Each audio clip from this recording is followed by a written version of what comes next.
तर नमस्कार मित्रांनो, तुम्हा सर्वांचं स्वागत आहे आपल्या यूट्यूब चॅनलवरती. आणि आज आपण बघणार आहे 2016 आलेली हॉरर स्लॅशर मूवी 31. ह्या मूवीचे रायटर आणि डायरेक्टर रॉब झॉम्बी आहेत. आणि जास्त टाइम न घालवता आपण आपल्या मूवीच्या एक्सप्लेनेशनला स्टार्ट करूया. मूवीच्या स्टार्टिंगला आपल्याला एक माणूस दाखवला जातो. तो पूर्णपणे रक्ताने भरलेला असतो. त्याचं नाव डूम हेड आहे आणि हा एक सायको किलर आहे. आणि तो मूवीच्या स्टार्टिंगला सांगतो की मी काही श्रीमंत लोकांसाठी काम करतो. त्याला बघून आपल्याला कळतं की तो एक क्लाउन आहे, पण त्याला कोणी क्लाउन बोललेलं आवडत नाही. आणि तो ते सगळं बोलून झाल्यावर आपल्याला कळतं की तो आपल्याला नाही तर त्याच्यासमोर जो बसलेला आहे त्याला बोलत आहे. त्यासमोर बसलेल्या व्यक्तीचं नाव आहे पॅस्टर. पॅस्टरला बघून आपल्याला कळतं की डूम हेडने त्याला खूप मारलेला आहे. त्यानंतर डूम हेड एक कुऱ्हाड घेतो आणि पॅस्टरचे तुकडे करून टाकतो. त्यानंतर सीन शिफ्ट होतो 1976च्या हॅलोविनच्या दिवशी. हॅलोविनच्या दिवशी 5 लोक हॅलोविन कार्निवलकडे चाललेले असतात.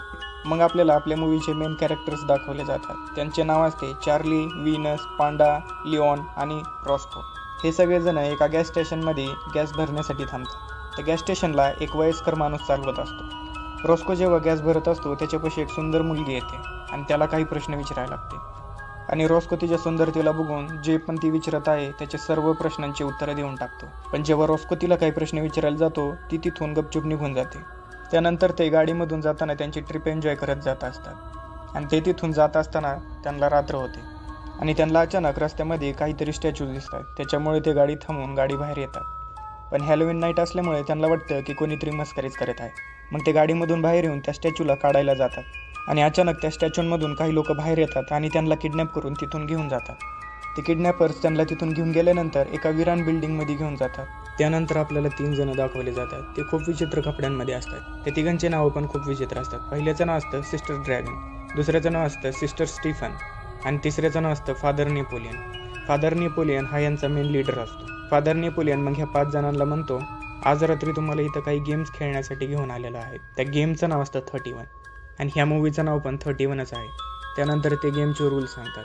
रूल सोपे होते. त्यांना त्यांच्या सिरियल नंबरनुसार नीट खेळायचं होतं. नंबर 1 होता पांडा, नंबर 2 होता व्हीनस, नंबर 3 होता रॉस्को, नंबर 4 होता लिओन, नंबर 5 होती चार्ली. त्यांना फक्त 12 तास त्या जागेवरती काही करून जिवंत राहायचं होतं. पण ते ऐकायला जेवढं सिंपल वाटत होतं तेवढं ते सिंपल नव्हतं. कारण त्या गेममध्ये एक ट्विस्ट होता. कारण त्या जागेचंच नाव होतं मर्डर वर्ल्ड. आणि त्यात ते एकटेच गेममध्ये नव्हते, त्यांचे अपोजिट खतरनाक किलर्स होते. नंतर फादर त्यांना सिक हेडला भेटवतो. तो एक छोटा क्लाउन होता. सिक हेड त्यांना मारायला जाणार आणि ह्या सर्वांना फक्त 12 तास सिक हेडपासून वाचून राहायचं होतं. त्यानंतर गेम स्टार्ट होते. त्या सर्वांना वेगवेगळ्या जागेवरती सोडलं जातं. त्यांना फाईट बॅक करण्यासाठी एक हत्यार पण दिलं होतं.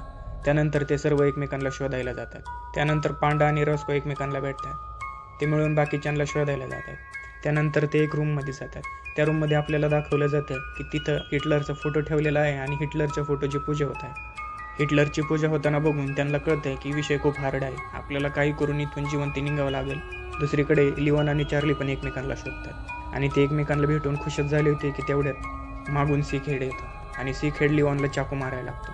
पण कसं बसं चार्ली बॅट सिक हेडच्या तोंडावर मारते आणि त्याला बेहोश करते. पण ह्या सर्वांमध्ये लिओन घायाळ होतो आणि तेवढ्यात सिक हेड उठतो आणि चार्लीला त्याच्या मागे लावून घेतो आणि तेवढ्यात चार्ली सिक हेडच्या मागे ओरडत पळते. तिचा आवाज पांडा आणि रॉस्कोला पण जातो. ते दोघं त्या आवाजाच्या दिशेने पळत जातात. पण पांडा आणि रॉस्को येऊसपर्यंत चार्लीने सिक हेडचं डोकं फोडून टाकलेलं असतं. ते सगळे लिओनची हेल्प करायची ट्राय करतात. पण लिओन ब्लड लॉसमुळे मरून जातो. त्यानंतर ते सर्व खूप दुःखी होतात. त्यानंतर ते सर्व बाहेर जाण्याचा रस्ता शोधत असतात. कारण सिक हेडला तर त्यांनी मारून टाकलेला असतं. त्यानंतर ते खूप भटकतात पण त्यांना रस्ता सापडत नाही. आणि त्यानंतर त्यांना एक डायनिंग टेबल दिसतो. त्याच्यावरती जेवण ठेवलेलं असतं आणि ते खूप टायमापासून उपाशी असतात. त्याच्यामुळे ते बसतात आणि जेवण करायला लागतं. पण ते जेवण करत असताना त्यांना ही भीती असते की त्या जेवणामध्ये जर त्यांनी विष मिळवलं असेल तर ते मरू शकतात. पण त्यांनाही माहीत होतं की उपाशी पोट तर आपण ह्यांचा सामना करू शकत नाही. त्याच्यामुळे आपल्याला हे खावाच लागेल. त्याच्यामुळे ते खायला बसतात. ते खात असताना चार्लीचं लक्ष अचानक टेबल खाली जातं. टेबल खाली लिओनची बॉडी असते आणि ते जे खात होते ते लिओनचंच मीठ होतं. हे बघून पांडा सर्वात जास्त शॉकमध्ये जातो. आणि ते शॉकमध्ये असतानाच अचानक तिथं अजून 2 किलर्स येतात. पण ह्यांना वाटलेलं असतं की सिक हेडच एक किलर आहे, पण असं नाही, अजून पण खूप किलर येणं बाकी आहे. त्यानंतर फादर त्या 2 किलर्सचं नाव सांगतो. एकाचं नाव असतं सायको हेड आणि एकाचं नाव असतं सिझो हेड. ते 2 किलर्स भाऊ असतात. आता त्यांना त्या 2 किलर्सपासून पण वाचायचं आहे. पण आता ते लपून दमले होते. त्याच्यामुळं ते विचार करतात की आता आपण जर लढलो नाही तर आपण अजून किती उशिरा असं लपून बसतो. त्या दोघांना शोधत असताना त्यांना एक विचित्र जागा दिसते. तिथे एका पोरीला एका डॉलमध्ये टाकून खूप मारलेलं असतं. पण त्यांना हे कळत नाही की ह्या मुलीला वाचवावं की नाही, कारण त्यांना असं वाटत असतं की ही मुलगी पण त्या लोकांमध्ये सामील आहे. त्याच्यामुळे ते विचार करत असतात. पण त्या पोरीची हालत बघून असं वाटत असतं की ती त्यांच्यात सामील नाही आहे. पण हे तरी पण विचारांमध्ये पडलेले असतात आणि ते विचारच करत असतात की तेवढ्यात त्यांना अचानक चेनसोचा आवाज येतो. त्यांना कळतं की किलर्स भाऊ येत आहेत. पांडा आणि चार्ली उठतात आणि गेटच्या दिशेने जाऊन गेटला बंद करतात. पण हा त्यांचा एक ट्रॅप होता.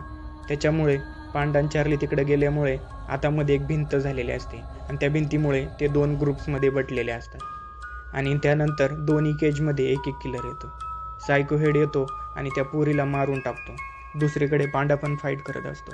पण त्यांच्याकडे प्रॉपर नेट हथियार नसल्यामुळे तो पण घायाळ होतो. पण टाईम बघून ते कसं बसं त्या किलरला मारून टाकतात. ते किलरला त्याच्याच चेनसॉवर पाडून मारून टाकतात. आणि दुसरीकडे पांडा चेनसॉने किलरची खोपडी खोलून टाकतो. त्यांना माहीत असतं की हे अजून संपलेलं नाहीये, अजून पण किलर्स बाकी आहेत. त्यानंतर अजून 2 किलर्स येतात, डेथ हेड आणि क्रेझी हेड. डेथ हेड खलीवणी खूप मोठा असतो.